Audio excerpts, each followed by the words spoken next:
राज्यातील काही भागात अवकाळी पावसाचं सावट कायम आहे, तर काही भागात तापमानात वाढ दिसून आली। हवामान विभागाने आज तसंच शनिवारी आणि रविवारी राज्यातील काही भागात ढगांच्या गडगडाटासह हलक्या पावसाचा अंदाज दिलाय।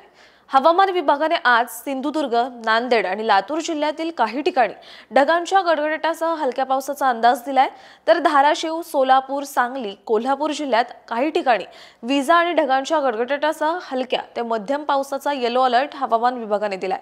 तसंच या जिल्ह्यांमध्ये ढगाळ वातावरणाचाही अंदाज आहे।